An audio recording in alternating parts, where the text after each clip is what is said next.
is Elliott Serrano and Jose Melendez coming to you from Streamwood, Illinois, here on the Comic Culture Warrior YouTube channel. Slightly different environment just for this round of videos. We will be back at Dreamland Comics next time.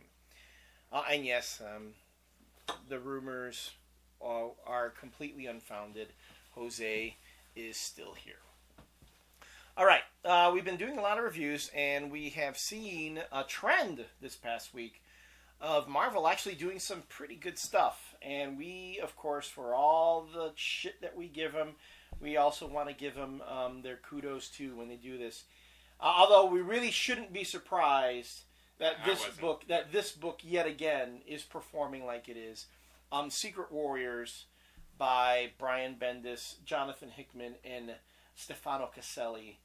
This is again a top-notch book, and again, I'm reading this book, and for those of you who remember my rant about all talk all the time and sometimes having an issue with it, this book is really another one of those talking heads issues. Yeah, but that's what we expect of a John Hickman comic. When we reviewed the first issue, I was kind of wondering how the book was going to do in the market, because it really is the checkmate of the Marvel Universe, and it is going to always be a lot of talking because it's like a political thriller almost. So that's expected to be a lot of talky talk, but again, it was how you handle it. But it was really good talk. It was fun talk. And I will say this too. I don't know how much. I know Bendis and Hickman share plotting. I think they plot together. Hickman does the script though. Right. He does the whole script. Hickman writes the most convincing Nick Fury I think anyone can write. At least in a very, very long time. In a very long time. He writes Nick Fury really like the uncompromising old warhorse badass that he is.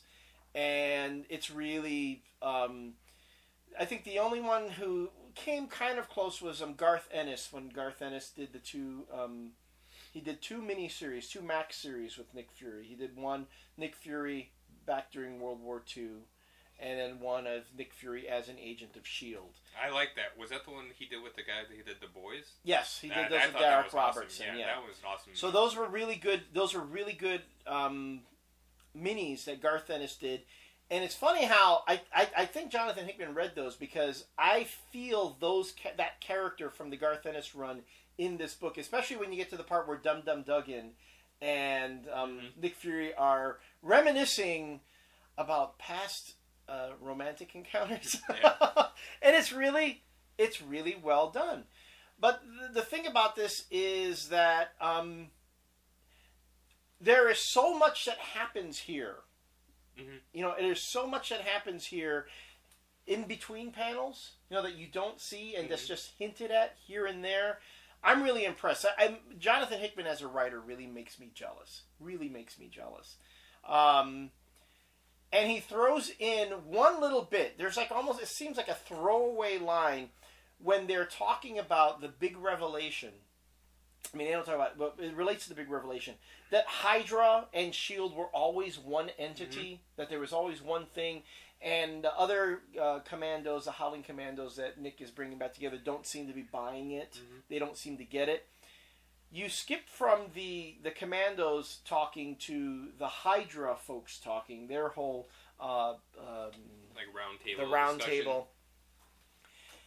And one of them says, "We are the spear, they are the shield." Mm-hmm. And you're like, holy fuck. That made perfect sense. Mm-hmm. And I'm there going, see, now there is where the whole, how both S.H.I.E.L.D. and Hydra always being the same thing, that's where it really starts making sense. Mm-hmm. That, yes, they both acknowledge that they are two different sides of the same coin.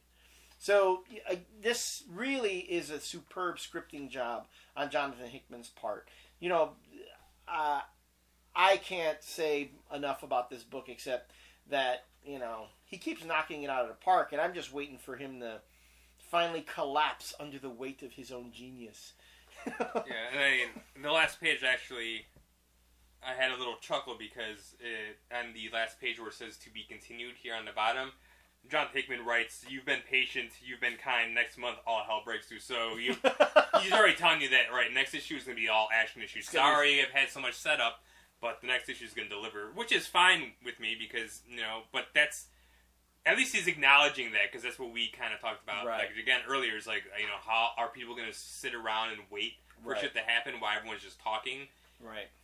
But to me, what I really like is that the characters really develop in the book. Mm-hmm. You get a lot from the characters. You're learning a lot about Nick Fury.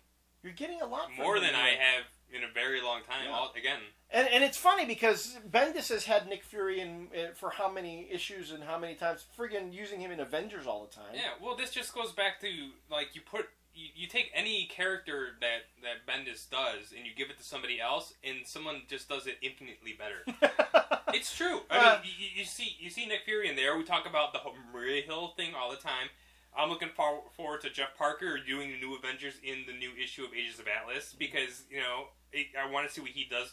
Right. And it always just comes down to that. It just seems that these guys are showing him up. I'm sure it's not on purpose, but it just shows what an awful writer he's become. when you take somebody, when you take the characters that he's been like pretty much using for years and years, and so it takes one person to just make them that much more better within 1 or 2 issues. It's kind of sad. How are the sales on Secret Warriors? How does the book sell? I don't know.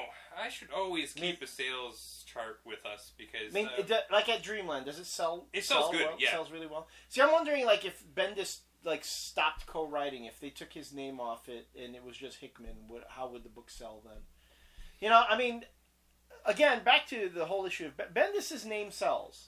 You put his name on something, people people seek him out and they want to read his stuff. Mm-hmm. So I mean, it's a credit to at least that by having him on that people are reading the book.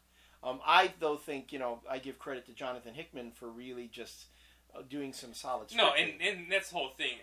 I think since this was pretty much Hickman's first monthly at Marvel, I'm sure that Bendis is just there for support, just to have his name on the book too. And then at some point they'll take Bendis off of there and let the little birdie fly on his own.